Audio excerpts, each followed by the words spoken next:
Marisol Pena. How are you doing, Marisol? I'm doing great. And yourself? I'm doing excellent. It's Friday. I love it. So why don't we get started by sharing a little bit about yourself and what you do? Okay. Well, I am a single mom of two. I have a boy and a girl. I've been in the mortgage industry for like 16 years.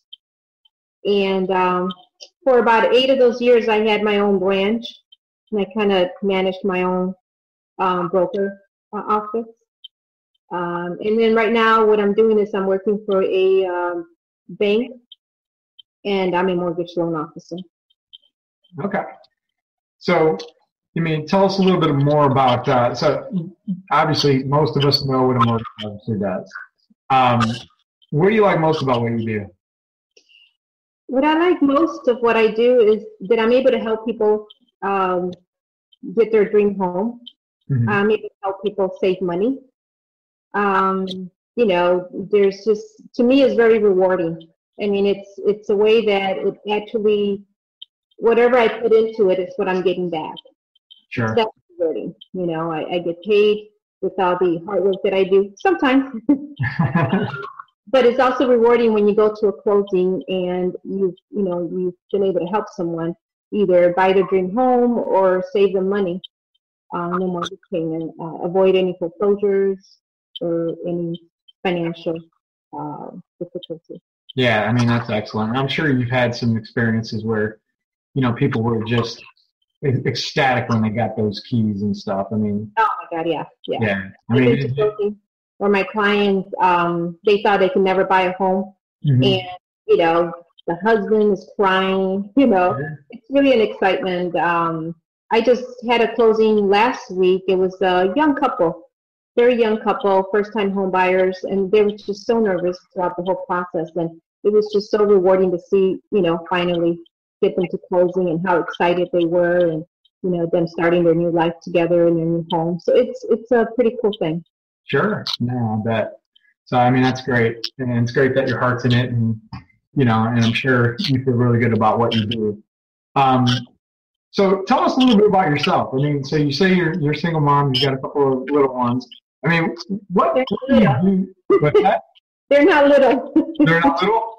Oh. How old are they again? 9-year-old, and she's a girl. How old?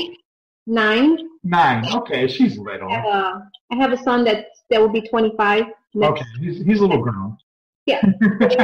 They're like 15 years apart, but it's kind of fun. It's like having an only child all over again. Sure. So. Sure. Yep. No, I can relate to that. I have a younger brother that's 16 years younger than me. Oh, okay. So you know how. I can relate to that. Not from the parental perspective, but definitely from the sibling perspective. Yeah. What are you doing, Mom? What are you doing? But anyway. So did you ever make your mom feel guilty because they just let the younger one get away with more? I would never do that. That was a great child. No. But yeah, so so what do you find yourself doing when you're not doing the mortgage business? I like to spend a lot of time with my family. I like doing things, I love cooking. Mm-hmm. Although I don't cook as often as I should. I enjoy reading and meditating, just really having that one-on-one relationship, with our higher power, God. Mm-hmm. So meditating is something that's, it's very important to me. And I'm into that whole universe thing, where whatever you do, you get back in return, and whatever message you send out to the universe, that's exactly what you're going to get in return. So I'm always constantly being conscious of, what I'm doing, what I'm thinking, how I'm reacting towards whatever is in my, present. I never let anything that's going on around me determine who I'm going to be. And, if I'm going to be happy, I'm going to be happy because I choose to be happy. So I try to, I don't mix one thing with the other. I could be having a crazy day, but, I'll stop myself and I'll say, well, I'm I'm having a good day. I'm going to have a good day because I choose to have a good day. And it's not always easy to do that. I mean, if you probably are around listening to me talk to myself, you think I'm crazy. But it's a way, that I kind of keep myself centered or, focused on what I want to do. Right. No, that's good. I mean, everybody has a purpose, and it usually runs much deeper than what you see on the surface. And right. And to me, that's one of the reasons why we started this group, was to try to help people connect at a deeper level. Mm-hmm. That's one of the catalysts for doing these videos as well, is to try and get to know the real person, right? And being driven, by a higher power is definitely something that connects people. Right. And it's good to know that you're being guided. And so, if you talk about, I like to figure out what the passions are in the people that we're dealing with. And I mean, it sounds like you're passionate about that. Help us kind of see into those eyes where your passion lies. Where my passion, just making a difference. Knowing that I'm making a difference, it's very important to me. My kids are my passion. Everything I do pretty much revolves around my kids, how I can make things better for them or be an example to them, and just be there for them. So they're my passion. And just knowing that I can make a difference in other people's life is also my passion. Cool. That's good. So, it takes a lot of work being in an independent role. I don't know are you in an independent role in the bank, or is Yes. Yeah. Yeah. So it takes a lot of work. You gotta hustle and make things happen. And it does take a lot to stay focused and grounded and on top of your game. What are some of the things that you do to kind of keep yourself, focused? And you already shared a little bit, but is there anything else that you do besides meditation and prayer? What I'm working on now is trying to create like a routine. I think if we have a morning routine of what we're doing and doing it every day and being consistent, it kind of helps me be focused. Because I work out of my home. I don't have to be in the office to do my business. I can talk to my clients, from home and do loan apps, and we do everything electronically. So it takes a lot of discipline because I could really do whatever I want. Sure. But if whatever I'm doing, it's not income productive, then I get nothing at the end of the day. And I think that's probably one of the hardest things. People look at me and they're like, "Oh wow, it's so cool that you don't have to go and punch in, punch out." Mm-hmm. I think it's very rewarding, but it's also you have to have a lot of discipline. There's a price you have to pay in order to have the freedom, and with that freedom, there is a price you have to pay. Yeah, I'm sure a lot of people struggle with that discipline. What are some of the things that you do to kind of keep yourself focused around, hey, I've got, I can't sit around in my pajamas all day. I've got to kind of get up and go do a couple things and then go and do this. How do you manage to do that? Well, in the morning, I have a routine that I do for just to get me started. Mm-hmm. I try to block out time for myself to do what I like to do, which is, whether it be meditating, affirmations, or whatever what I do to get me focused. And then I try to schedule, like hours where I'm just doing cold calls and just calling on realtors, which is where most of my business comes from. And then I'll schedule another day where I'm, doing follow-up or appointments. And then I'll have days during the week where I have to be at the office because we have like mandatory meetings. So I try to, just create a schedule. Doesn't always, it's my job is so unpredictable. I could be working on a file, everything's fine, and then something else is falling apart. So it's hard to keep a daily schedule, but I tried at least to kind of write out, okay, this is what I have to do, and just write everything because I will forget. If it's not on paper, I will forget, Sure. I had a coach that I was meeting with on a every 2 weeks. And what he would recommend is that on any of the appointments that I have, to put like a reminder, like on the phone, where it's a schedule. If I had to make 9 phone calls, then kind of block that and put a reminder, and then I would get a reminder on my phone that I have an appointment with myself. So I've done that. Sometimes I snooze it because I'm in the middle of something else. It's a constant, just constant discipline. Sure. Yeah, and it's tough to do, and it's even tough to listen to your phone sometimes. But the more things that you do to put in place like that, the more accurate your day is going to be. And I think a lot of people need that structure, even though it's a very unstructured life, right? It is. And then what I do, because when I started in this business 16 years ago, I was just working crazy hours, 7 days a week. And, there was never any structure where I would stop, so that I can spend time with my family. I was just go, go, go, go. And even though I was very successful, but I neglected, my family. Right. So I learned from that experience, and I don't do that anymore. My clients, they have to work around my time. If I'm answering the calls at 10 o'clock at night one time, then pretty much I'm going to be answering it all the time.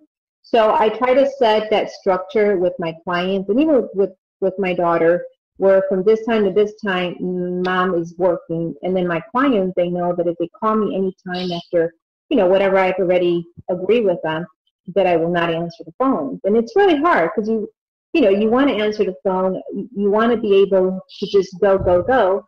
But then you have no structure. You have no personal time, no family time, no work time. It's just a big mess. Right. And then at the end of the day, you're stressed, you're frustrated. Your kids are upset with you. Your spouse, is upset because you're constantly on the phone. So it takes a lot of discipline to know when not to answer that phone. Yeah, I agree. And to know that, okay, from my schedule, I drop off my daughter at 8 o'clock. So from 8 to 3, I do whatever I have to do with my business. 3 o'clock, I have to pick her up, come home, get dinner ready, homework, and do all that stuff. In between, I might do, work if it's absolutely necessary, but I try not to. So I've learned to kind of, structure my schedule so that I have sort of like a balanced life versus it being all work. And it could be hard at times. Sure. No, and that's great advice, and I'm sure a lot of people, have the same struggles. But the more you can do to help yourself put that structure in place, and just have the ability to say no sometimes is kind of like a godsend. When it comes to I don't work Sundays. Work Sundays. Sundays is family day, and sometimes don't respect that.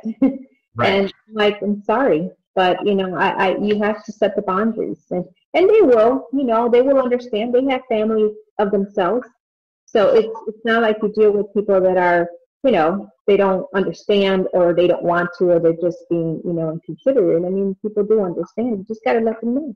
Right. That's excellent. And so, that kind of segues into my other thing.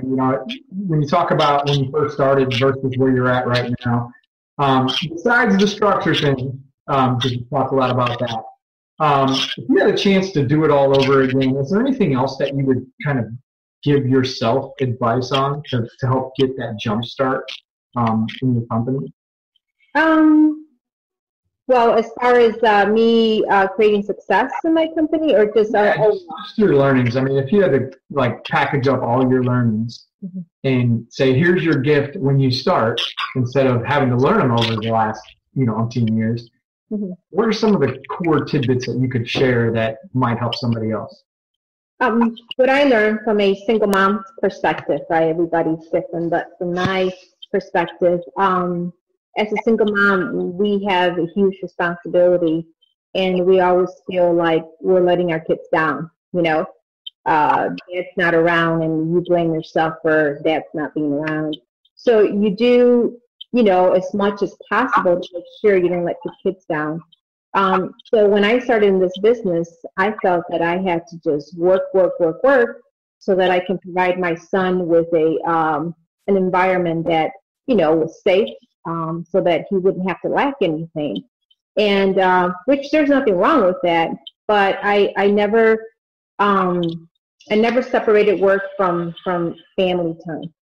And I think no matter how much you're having, challenges in life financially, you should never ever put your family, second. You should always make time for your family, because money's going to come and go. But once your kids are grown, they're you've missed that. It's gone. And I think that's probably one of my biggest, regrets when I look back. I said, I could have had both. But I felt that I had to focus so much on the business so that I can provide for my son. And I kind of didn't spend a whole lot of time with him. And when I was around, I was working. So I just say that would be the one thing that I would give advice to a mom that's building their business. No matter how much you think that you have to give to your business, your kids, you should always make time for them, no matter what. That's great. That's some excellent advice, and I can feel it. So, I'm sure it'll touch several people, and I appreciate you sharing that. So, we're both a part of the Co-Opvertising network. That's how we met. That's why we're here. Right. If you had the platform, which you do right now, to kind of reach out and ask people for assistance, in helping you, or maybe provide assistance, here's your platform. What would you say?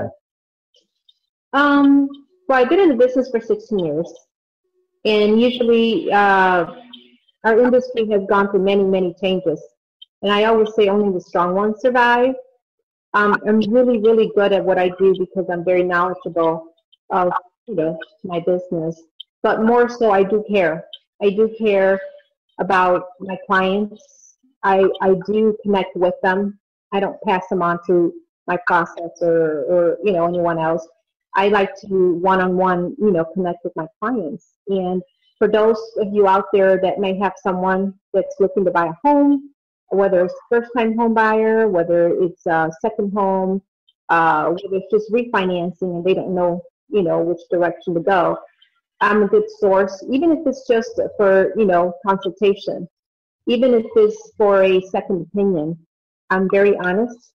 I don't sugarcoat it.